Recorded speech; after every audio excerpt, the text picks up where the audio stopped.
Not even Mark Stone's return could stop VGK's overtime losing streak, its drought. At least VGK got it to a shootout for once, right? But they lost on perhaps a controversial call in a review. I swear that Jack Eichel's puck went in. We'll talk about it next. Look at that squishy face on Locked On Golden Knights. Squishy face.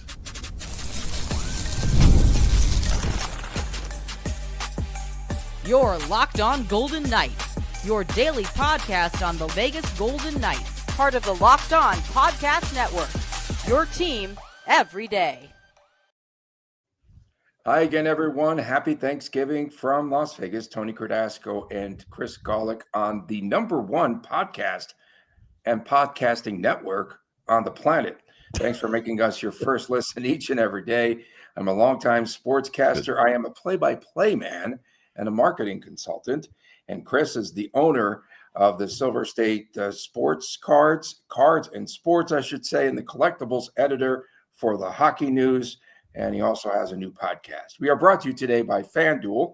Download the FanDuel app today. It is the official sports betting partner of the NBA. And happy Thanksgiving again to you, Chris, to all of our folks out there, our friends that we definitely appreciate and are very thankful for each and every day. We're also thankful for our good friends at Fox 5 and SSSEN. Don't forget, we are on TV each and every day at 1 o'clock p.m. And you can find us on Cox Cable, Channel 77, and on YouTube TV. So VGK drops yet its 8th overtime game of the season. Is that more than like the previous eight seasons combined? I mean, it seems like a lot. It is their 7th straight, and this time they get it to the shootout. So stop complaining, Cardasco, about them just playing OT and losing 10 seconds in, 30 seconds to go, what have you. So they do get it to the shootout. The guy that rings, I had Dorofeev, remember on the show yesterday, my over-under on the number of times that he would ring the post was 1 and a hook. That was on my, and I think it went under by the hook there. But so Pavel Dorofeev, Eichel, and Marner were blanked, and we saw Shane Pinto, he of the third line, tallying the only goal in the game winner. Is that third line, Tony? What did I say? Third line, you said, right? Yeah. I'm trying to give you props for your yesterday, how you talked about how Ottawa's third line was going to Isn't that funny? That was crazy. And the two lines, so what had happened was we talked about Ottawa's third line, and it was a mismatch going into that game. So Bruce Cassidy counters after listening to our show. He says, let's pull Mark Stone out of the Sprouts and let's get Marner on that third line, and maybe we'll give Howden a little bonus pump there. And that's what they did. And so it was three points apiece. So they definitely equaled that out. But I want to talk about the shootout, and I want to talk about the fact that I felt that the puck went into the net on Jack Eichel's shot. How could you have Linus Ullmark? How could you have him? He's back pretty much behind the goal line. Pretty much. And the puck had to be in the net. Pretty much. It had to be. And then so they do the review, and they said, no, it wasn't conclusive because it didn't have a good – night vision did not have a very good angle there. And with 110 cameras that they have, of course, on Nighttime Minus, they couldn't pick it up. So I want to start there. I thought that puck definitely went in, and who knows how the game would have shook out, what have you. But I want to start there. It's a non-starter. The ref did the right thing. So what I liked about the ref is he skated in, didn't say goal or no goal right away. He skated in, got his vantage point. You saw the puck pop out, no goal. Sure, Ullmark certainly pushed himself out of the net a little bit, no doubt about that. Was Ullmark 100% in the net? No, he wasn't. There was a good chunk of his, like around his knees and his pads that were in front of the goal line. Ref skates in, he's got a good look, calls no goal. They look at it for a while, and sure, you can draw maybe some conclusions, but unless his entire body is behind the goal line and you can see the goal line, there's no way you're going to get conclusive evidence, at least from what we were shown on TV. Yeah, pretty interesting part of the game. And maybe VGK is making some strides now because they do get it into the shootout at least. Mark Stone, I want to talk about his return. Had a really nice goal. Well, not a nice goal. It luckily went in after he fans on the first shot. Just stick with it, kiddos. You might want to show that to your kids there that you coach. And because he fans on the first shot right there in front of the crease, he just then puts it somewhere near the crease and takes a lucky carom, goes in, and that ties the game up at the 6:40 mark, and that gets it into overtime. But Stone didn't look like he missed a beat while he was out there on the ice. Real fast with the overtime, I was tracking it, and I'll get over to Stone here, but the Golden Knights did not possess the puck until about 3:36 into the the 3:36 mark, so a minute and 20-something seconds, and they had puck possession for about 20 seconds, and Ottawa got it back. Now, the second half of the overtime definitely was a little more in favor of VGK, so just some notes on the overtime. And Mark Stone, yeah, I mean, I like this line, I really do. Howden, Marner goes to the other wing, and then Stone. Unfortunately, they blew a coverage in the third goal that Ottawa scored right to end the period. Howden and Stone failed to cover the player coming up the money zone, I guess I like to call it. So that's a busted coverage. But first game back, get a little bit of a leash there. Stone in general looked fine out there. Good to see him below the goal line in the power play. I'm missing Braden Bowman out there, but Stone certainly did a very nice job in his return. And yeah, I mean, he just flubs it and then pushes it to the net, goes off the defender, and we got a tie ball game. So Stone is going to give this team motivation every step of the way. And now we got to see if Braden Bowman can keep things going now that he's losing some touches on the power play. Yeah, we'll see.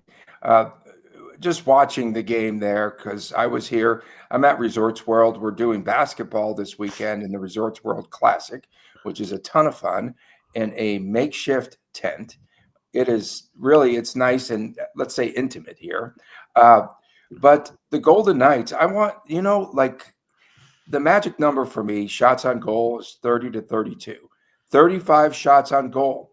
When you limit a team, I know you like the quality shots and the high danger zone chances and all that, but it's a good start and a good barometer, but just 23 shots on net, only 23 for the Ottawa Senators. And in most instances, you win that game. Yeah. So Cassidy dragged Schmidt after the game. First two goals, 100%, especially the post. It doesn't seal the post, doesn't have his pad all the way down. There's better explanations out there, but it was a terrible play on the puck right there. We'll just leave it right there in the interest of time. The third goal, busted coverage, fine, whatever. But what I'm looking at in this game, you said the high danger chances. First period, 3-3 high danger chances for and against. Rest of the game, Golden Knights 15-3 in the high danger chances for. Again, 15-3. Wow.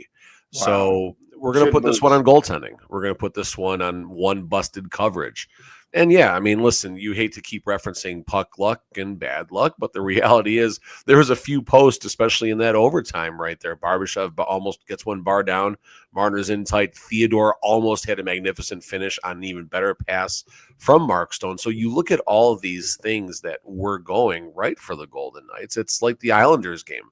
It was pretty much a carbon copy of the Islanders game. You had the high danger chances extremely tilted in the Golden Knights' favor. And in this case, early goaltending doomed the Vegas Golden Knights. And boy, Carter Hart can't possibly help this team soon enough because Schmid's been okay. Like, people are dragging Schmid right now, and I don't think that's necessarily the right perspective. Coming into last night's game, Schmid was a .902 with one regulation loss, and yet they're calling this guy trash and garbage and everything else bad. But in the same breath, maybe Carter Hart will give some composure to the position. Yeah, and I know that last night I did see your Twitter feed. You've changed your tune a little bit because you wanted to Pete DeBoer him, Akira Schmid. Yes, absolutely. I thought that would have been a good time for a spark and would have helped Lindbaum more than anybody, but Schmid did very well, so irrelevant, but yeah. But what about the shot from Riley Smith that goes off the helmet, the face mask there? Yeah, I mean, listen. Ballmark. Riley Smith, 9:58 of ice time, by the way. That's the reality of the new Riley Smith on the fourth line, unfortunately. But listen, there's a lot of good in that game. But again, two reoccurring narratives. Bad start. Coach Cassidy, figure it out. That's on you and nobody else. Second narrative is a poor overtime effort and not getting there in overtime. And sure, it's not an overtime loss, shootout loss, but I think it triggers the same on the scorecard. Points lost, not points earned. Points lost. Yeah, you say points lost. I know. And absolutely, Mark Stone said last night that he thinks it will turn. At least they're collecting one in these games. Process is okay. And Jack Eichel was a marked man last night again in this game. They're going to start going after him. He's flipped over on that one big hit. Stone had some good hits too, by the way. But watch out for Jack Eichel now. Teams are starting to mark him, and it'll be pretty interesting. Is that the time notice? Yeah. Coming up next, we've got VGK with a couple of games as they'll be at home on Friday, and then they take on Montreal, then San Jose. We'll talk about it next, the previews on Locked On Golden Knights.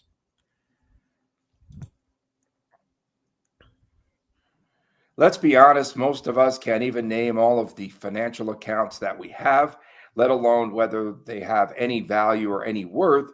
Between 401ks, savings, and investments, it's so easy to lose track, and that can mean leaving money on the table. That's why I started to use Monarch Money.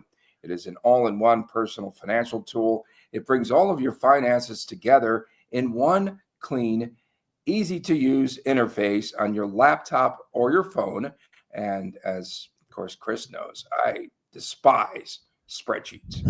And it helps to organize all of your accounts, track your spending. You can also get a better handle on whatever investments you might have. So do not let financial opportunities slip through the cracks. Use that promo code LOCKEDONNHL at monarch.com, and you'll get 50% off of your first year. That is monarch.com. Use the promo code LOCKEDONNHL for half off of your first year.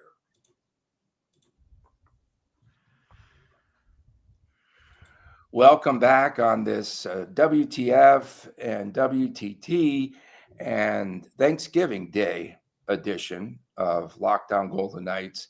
At what time do the festivities get started at the Golick household? We'll be going to my sister's and her boyfriend's about 3:00 today, and it'll be fun. That's about right. That's about prime time, I think, for turkey dinner. Yeah. So I'm going to get it on the road here in Vegas. I'm on the road in Vegas, but I'll get some turkey at some point today. Someone's going to feed me. So the other team from Canada, another team from Canada will be coming in on Friday night. And the Montreal Canadiens, les Habitants, I wait all year just to say that. They have lost 7 of the last 8 to VGK. The Canadiens beat VGK 3-2 in a game that the Golden Knights, maybe a guilty game. It was on New Year's Eve. And once again, Chris, the Golden Knights are always at home for the holidays. They're always at home. It's written in the rules. I feel like this Black Friday game is definitely at home a lot more than it's away. Just some quick notes on Montreal. They had a recent 5-game losing streak, and then they've won their last 2 against Toronto. Everybody beats Toronto. That doesn't count. But then they beat a tough Utah team on the road to start this road trip that they're currently on. Goaltending, we're probably looking at you got Dobes and Montebo. Dobes has taken has basically split the net with Montebo. Montebo, of course, he's taken it over of late. Yeah, well, see, Montebo, your third goaltender for Team Canada last year, is taking a backseat to a youngster right now. But I mean, Dobes 8.97 save percentage, Montebo 8.52. So again, that discussion is going to be interesting probably after American Thanksgiving about what these Olympic rosters are going to look like. As far as some just skating stats, Suzuki 26 points, Caulfield 23, Lane Hudson, know that name. He's going to be an absolute possibly generational defenseman right along with Cale Makar. 19 points in 22 games. Demidov, you're one of your possible front runners for the Calder, 18 points.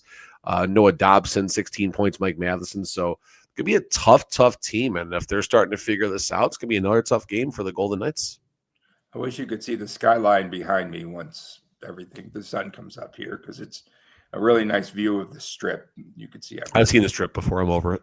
Okay, but folks from out of town have not, and all of the folks tuning in from Canada, on our American Thanksgiving holiday, and Singapore. I want to see them.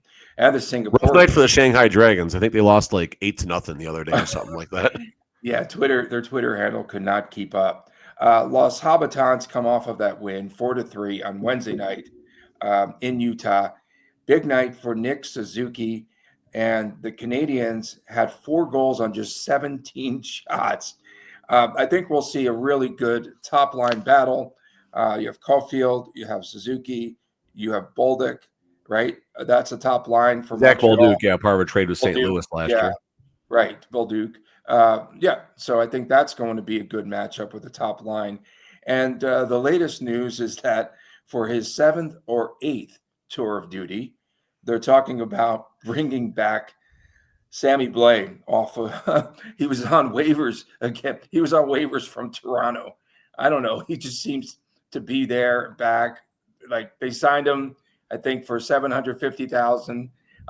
And then he gets lost in waivers, and now they perhaps might bring him back. But they don't have a lot of depth on this team. That's going to be an issue. And so it's young. They're going to have to make some moves. They're pretty thin. Well, it depends on what if their GM feels they're a cup contender, you make moves. If it's building and letting these guys figure it out for themselves so they'll be better in a year or two from now, you do nothing, which is probably the likely route. We always talk about this season, about the parity. Don't say that to Bruce Cassidy, but just the log jams in each division. And so here's a team that's in 5th place, Chris, in the Atlantic Division, but they're only 3 points out of 1st. I mean, this is going to be, I hope that this continues, where it's going to come down to the very last day. And typically it's maybe 1 or 2 teams that are impacted, but I think we could have 4 or 5 teams as we go down the stretch this season, because Pacific has a 4-point spread from 1st to 6th. Right? It's amazing. We haven't seen this. It's usually at this time of year, American Thanksgiving, if you will, that VGK is on top, right? But they're in a playoff position, so everything should be fine and dandy there. But yeah, the top 3 scorers for the Canadiens. I was giving you time to go to the Sharks, but it's all good. Suzuki, Caulfield, and Lane Hudson. The Sharks. The Sharks are in 5th place in the Pacific, so they come into town. 4 points out of 1st place. 4 points. This is crazy. Celebrini, 34 points. Wow. Yeah. Wow. A lot to Celebrini. A lot to celebrate in San Jose. And Ryan Reeves has made a huge impact on that team. He really has. He's helping the post-game interviews. He's definitely improved their social media presence. He's done that. And they only a -6. That's not bad. Don't they? Only a -6. Seriously, no, it's not bad. And he's also playing 731, which, I mean, it's something. Don't they have, so he brought a new tradition. He said they had some really bad things. They would wear some thin hat to the player of the game. Got the shark teeth, and they got to be shirtless also. You have to be shirtless. He brought that element too. And some of those guys, whatever. But the shark teeth there that they have, he said, I had to find something. We needed to start a tradition here. So he's added life there. But again, I think Celebrini's out, though. I think he got hurt. Unless it just happened. I mean, he's played all the games this season so far. That'd be unfortunate for Saturday if that's the case. Will Smith, another youngster, 21 points. Eklund, 14. Dmitry Orlov, 13. So many young names on this roster, though. Graf, Mukhammadulin. I mean, I could go on and on for a long time there. As far as how the Sharks have been doing here, up and down like any other young team. Looks like in their last 5 games, they got 3 victories, 3-2. They got crushed by the Avalanche 6-0 a couple nights ago or last night. So we'll see what that means for the Sharks coming in on Saturday, where the Golden Knights will be on this. No, both teams will be on the second leg of back-to-backs. Yeah, of course. Both teams will be on the leg of back-to-back, second leg. Both teams, Tony. Relax. Yeah, it's not rigged. Not rigged at all. No. But Colorado has won 10 straight now. How about that win streak? So they're on a heater. That's the class of the West right now. Yeah. So that's the only team I think that's pulling away. But as far as every other division, really tight. Coming up next, we're really tight too, right, Golic? You and I. But this is the entire segment in the last one. It is WTT WTF Day. Stay with us right here on Locked On Golden Knights. The NBA is so back, and there's no better place to get in on the action than at FanDuel. It is the official sports betting partner of the association. So even if you miss the start of a game, or if you want to get into the action, you want to find that, quote, hot hand, FanDuel has live bets on everything from who's going to score next to fourth quarter comebacks. Plus, don't forget you can even combine your live bets into a same game parlay for a shot at a bigger payout. So it keeps everything exciting, especially when your team is making that late push. So right now, FanDuel's giving new customers $300 in bonus bets when your first $5 bet wins. So head on over to FanDuel.com, sign up today, play your game with FanDuel, the official sports betting partner of the NBA. Sun peeking through, maybe. Yeah, a little bit. Welcome back on this edition of Locked On Golden Knights. Busy weekend for me. I'm broadcasting one game today. So we have men's and women's action here at Resorts World. And it's going to be, my face is, I got Cassidy'd. Look at this. The Instatan. Wow. What is That's that? Good. You see good. That? I'm part of the Red Man group. You went to see the blue. Look at my face. Group. Yeah, so I've got a lot. Is your heartbeat starting to increase? Yeah, exactly. We have, so 4 games tomorrow, 4 games Saturday, and looking forward to that. You could catch it on Flow Hoops, Flow College. Check it out. Oh, so here we are. It is time for a WTF, WTT, because we're doing a combo edition. First time ever. Real number 2. Okay, so I think it's time. So I'm going to go back to the Eichel goal, non-goal. I think that it is time in this technological age for the NHL to implement the chip inside of the puck. They need to do this. And then they have a chip in the puck. Players hated it. So they were tracking. There used to be a chip in the puck about 5 seasons ago. And all the players, starting with McDavid, felt it created it wasn't a true feeling of the puck. They were tracking like puck speed and all sorts of things, not for reviews, but the players were lashed out majorly against it. Oh, well, now it's time to bring it back. Okay. Because technology's better. Let's do it. I don't know. You might not remember this, but a long time Fox track, glow puck. When they would have the tracking of the puck during the game. So the glow puck. It was called the glow puck on Fox. It was on Fox. And before that, I think it was NBC way back in the day had like some really cheaper edition back then. When there was a shot, there'd be like a red trail behind it. If it was like over like 90 miles an hour. It was really cool. I enjoyed it. I thought it was fun. It's good, right? Yep. But they need to do something. That puck, it was definitely under Omar. It was under the goaltender. I'm telling you, like there's no way he could be back in the cage like that and the puck not going in. But of course, the video was inconclusive. But hey, I'm sticking up for the Golden Knights fans for once. I know. All right, so I got a couple here. So number 1 here in the shootout last night, you send out Jack Eichel, who's 26.3 lifetime in the shootout. Mitch Marner, 31.4 solid. Dorofeev, 20% career in the shootout. What about Jay Theodore? 38.5 career success rates in the shootout. They forgot what his shootout is, Give. Right, but Theodore is this team's best shootout player all time. Theodore should be the first one over the boards or in that first 3, no questions asked. So I think that's an early WTF right there. Coach Cassidy had a wonderful WTF himself. He talked about the team's shooting percentage in the extra period.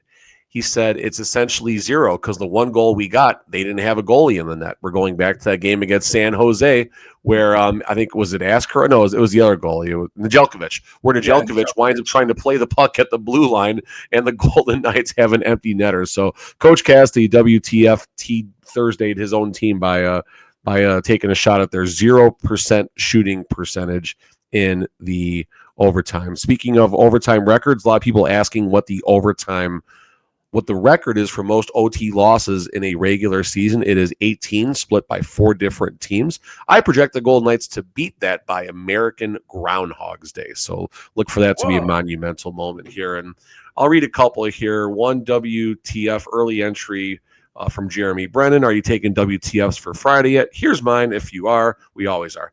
3rd game in a row, Knights are blacked out on his ESPN Plus app. I pay way too WTFing much to watch for this. SM, he's shaking his head. You know where that's going. And then some fun ones from just the show a couple days ago. Lindbaum is a scheduled loss. This is from Vaughn Johnson. We need Hart in net ASAP. Really need Carter Hart in goal soon. Like all these Carter Hart calls here. That was from Corey. Gary Adrian, the last oops was too funny. I screwed something up, I'm sure, on the engineering side. So yeah. And then Damon Jackson. VGK sucked last night. Blame Geno Smith. WTF. Hey, Geno Smith, you're number one, buddy. You're number one, Geno Smith. And hey, don't flip him off out there. Come on. I didn't flip him off. I told him he's number one. That's what he gets for flipping off the cans. Hey, how about Kevin Weeks said that he's told 2-time NHL All-Star and Penguins goalie Tristan Jarry among goalies drawing attention, significant interest for the Edmonton Oilers. WTF there. Holy smokes. Brutal. I know. That is the scheduled win, scheduled loss thing is really, it's got a life of its own right now, doesn't it? Hey, let me read Dean Jones right here. Dean Jones, you're talking our language right now. So this is in reference to the shootout loss last night. So they'd be 1st in the division and 3rd in the conference instead of 2nd and 5th, referencing the overtime losses. They're where they need to be by American Thanksgiving. Let's see how the rest of the season goes. Hopefully the January dog days are being played now and they go on a run come December and January. Dean Jones, thanks for watching. You're speaking our language right there. How about Jarris Gould at Gould Jarris? When 50% of your last 10 games are OTLs, at this point, I'm not even mad. I'm impressed by the consistency. What the Friday? WTF. Our buddy Joe says WTF. VGK crossbar. That's been an occurrence, but hey, I was halfway joking. Someone dropped some sage on that crossbar for the weekend. Yeah, exactly. We appreciate everyone tuning in. Happy Thanksgiving once again. We appreciate you so much, especially our everydayers. We want everyone to have a great weekend. Be safe out there on the streets. If you're traveling, whatever, please be careful. And hey, quick positive one. At least they took all the F1 stuff down now that the race is over. From my man, Chris Golick, I'm Tony Cardasco from Las Vegas. We'll see you again Monday right here on Lockdown Golden Knights.